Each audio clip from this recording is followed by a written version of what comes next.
ತಾವೇ ನೋಡ್ತಾ ಇದ್ದೀರಿ, ಎಲ್ಲ ಕಾರ್ಯಕರ್ತರ ಸಭೆಗಳನ್ನು ಜಿಲ್ಲಾ ಪಂಚಾಯಿತಿ ವ್ಯಾಪ್ತಿಗಳಲ್ಲಿ ನಾವು ಈಗಾಗಲೇ ಹಮ್ಮಿಕೊಂಡಿದ್ದೇವೆ.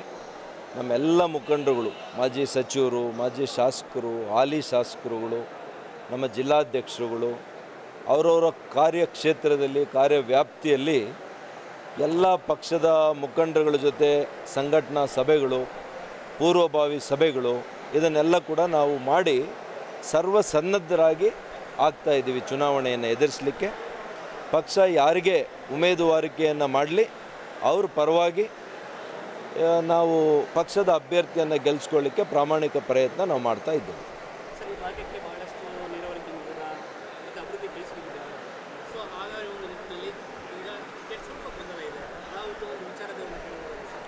ನನಗೇನು ಟಿಕೆಟ್ ಗೊಂದಲ ಇದೆ ಅಂತ ಅನಿಸೋದಿಲ್ಲ.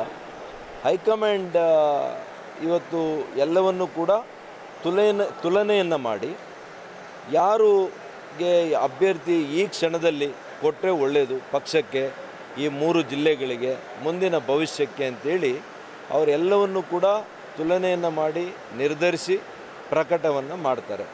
ಯಾರಿಗೇ ಕೊಟ್ಟರೂ ಕೂಡ ನಾನು ಈಗಾಗಲೇ ಹೇಳಿದ್ದೇನೆ, ನಾವೆಲ್ಲರೂ ಕೂಡ ಒಂದೇ. ಭಾರತೀಯ ಜನತಾ ಪಕ್ಷ, JDSನ ಎಲ್ಲ ಕಾರ್ಯಕರ್ತರು ನಾವು ಸೇರಿ ನಮ್ಮ ಅಭ್ಯರ್ಥಿಯನ್ನು ಗೆಲ್ಲಿಸುವಂಥದ್ದಷ್ಟೇ ನಮ್ಮ ಮುಂದಿರ್ತಕ್ಕಂಥ ಸವಾಲು, ನಮ್ಮ ಮುಂದಿರ್ತಕ್ಕಂಥ ನೋಟ.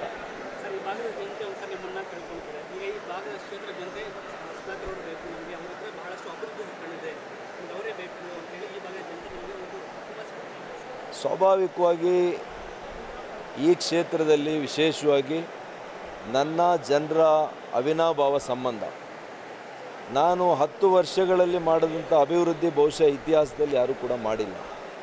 ಇದೆಲ್ಲವನ್ನು ಕೂಡ ಇವತ್ತು ನೋಡ್ತಾ ಇದ್ದಾರೆ. ಯಾವಾಗಲೂ ನಾವು ಜೊತೆಯಲ್ಲಿದ್ದಾಗ ಆ ವ್ಯಕ್ತಿಯ ಮಹತ್ವ ಗೊತ್ತಾಗಲ್ಲ. ಆ ವ್ಯಕ್ತಿ ನಮ್ಮಿಂದ ದೂರ ಆದಾಗ, ಅವರು ನಮ್ಮಿಂದ ದೂರ ಆದಾಗ ಆ ವ್ಯಕ್ತಿಯ ಮಹತ್ವ ಗೊತ್ತಾಗ್ತದೆ.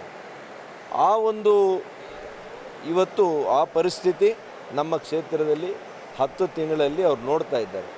ಏನು ಕಳ್ಕೊಂಡಿದ್ದಾರೆ, ಯಾವ ವಸ್ತುವನ್ನು ಕಳ್ಕೊಂಡಿದ್ದಾರೆ ಅನ್ನುವಂಥದ್ದು ಅವ್ರ ಗಮನದಲ್ಲಿದೆ. ಅವರು ಇವತ್ತು ಹೃದಯಪೂರ್ವಕವಾಗಿ ನನ್ನನ್ನು ಬೆಂಬಲಿಸಬೇಕು, ಮತ್ತು ನನಗೊಂದು ಅವಕಾಶವನ್ನು, ಜನರ ಸೇವೆ ಮಾಡಲಿಕ್ಕೆ ಒಂದು ಅವಕಾಶವನ್ನು ಮಾಡಿಕೊಡಬೇಕು ಅಂತ ಅವರೆಲ್ಲ ತೀರ್ಮಾನವನ್ನು ಮಾಡಿದ್ದಾರೆ.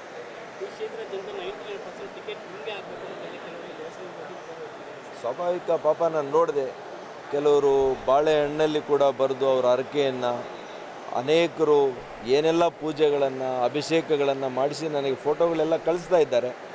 ನಾನು ಅವರಿಗೆ ಕೋಟಿ ಕೋಟಿ ನಮನಗಳನ್ನು ಅವರಿಗೆ ಅರ್ಪಿಸ್ತೇನೆ. ಅವರ ಪ್ರೀತಿ, ಅವರ ಒಂದು ನಂಬಿಕೆ, ಅವರ ವಿಶ್ವಾಸವನ್ನು ಪಡೆದಿರ್ತಕ್ಕಂಥ ನಾನು ನಿಜವಾಗಿಯೂ ಧನ್ಯ ಅಂತ ನಾನು ಹೇಳ್ತೇನೆ.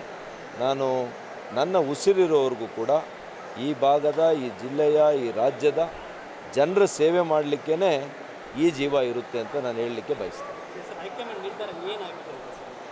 ಗೊತ್ತಿಲ್ಲ, ಹೈಕಮಾಂಡ್ ನಿರ್ಧಾರ ಆಗಿದ್ದಿದ್ರೆ ಪ್ರಕಟ ಆಗಿಬಿಟ್ಟಿರೋದು.